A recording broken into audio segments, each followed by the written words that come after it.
नमस्कार, मैं हरिंद और आज आप क्राइम की इस कहानी में बिहार कटिहार जिला में एक प्राणपुर थाना क्षेत्र में लक्ष्मीपुर गांव है।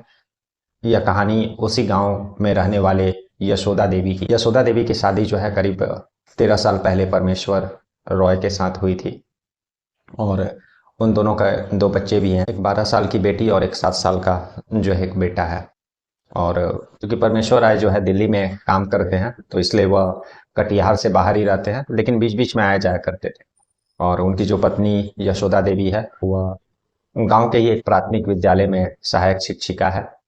और चूंकि पति घर से बाहर रहते थे तो धीरे धीरे यशोदा देवी का जो है एक्स्ट्रा मैरिटल अफेयर हो जाता है उनका। यशोदा देवी जो उनकी पत्नी रहती है उनका अफेयर जो है हलचल कुमार रॉय के साथ है। उसी गांव में जो रहता है उनके घर से जस्ट 200 मीटर की दूरी पर उस हलचल कुमार रॉय का भी घर रहता है, तो उसके साथ जो है यशोदा देवी का अफेयर हो जाता है। और धीरे धीरे इस अफेयर का बात घर में यशोदा देवी के घर में भी पता चलता है और आस पड़ोस के लोगों में भी यह बात जानकारी हो जाती है। और जब पति भी जैसे जब घर में मालूम चल गया था तो उसके बाद फिर यशोदा देवी के जो पति परमेश्वर राय थे उनको भी इन दोनों के इस अफेयर के बारे में जानकारी हो जाता है। बात इतनी बढ़ जाती है कि इस बात को लेकर के यशोदा देवी और परमेश्वर राय के बीच झगड़े भी होते थे और यह बात धीरे धीरे जो है उस गांव के पंचायत तक भी पहुंचा था।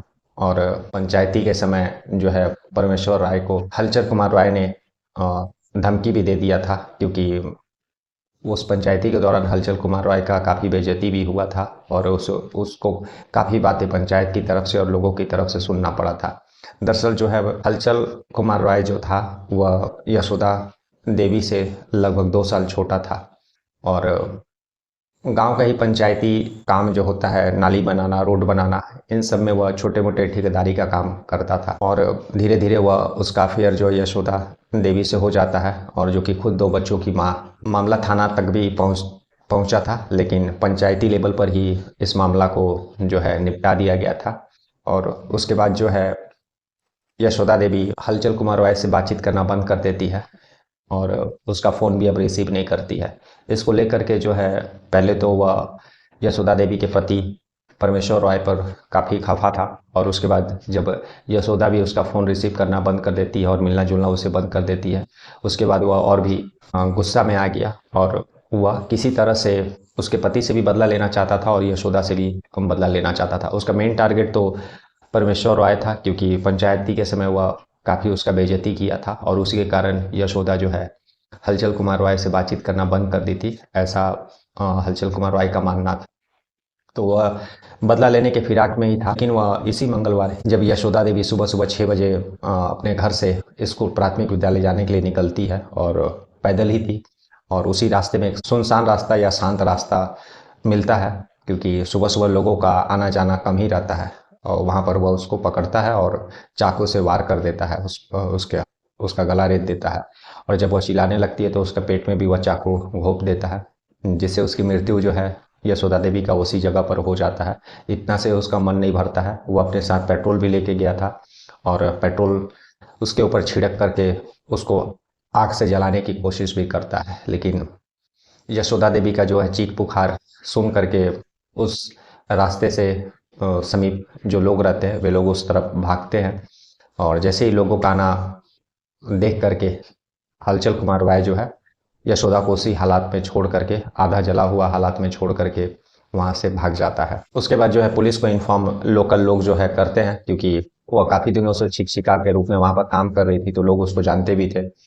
उस स्कूल के उस रास्ते से आने जाने वाले जो राहगीर थे वे लोग लोकल थाना को इन्फॉर्म करते हैं। पुलिस आती है और फिर शव को जो है अपने कब्जे में लेकर के पोस्टमार्टम के लिए भेजती है। और बहुत सारे लोगों ने, जैसा कि हलचल कुमार राय को देखा भी था यशोदा देवी का मर्डर करते और उसके ऊपर पेट्रोल छिड़क करके आग लगाते हुए, तो वे लोग पुलिस को जानकारी देते हैं। पुलिस हलचल कुमार राय को का घर जाती है उसको गिरफ्तारी करने के लिए, लेकिन हलचल कुमार राय के घर के सभी सदस्य जो है घर छोड़ करके भाग गए रहते हैं। तो फिलहाल अब यही इन्फॉर्मेशन है कि पुलिस हलचल कुमार राय और उसके फैमिली की खोज रही है गिरफ्तारी के लिए।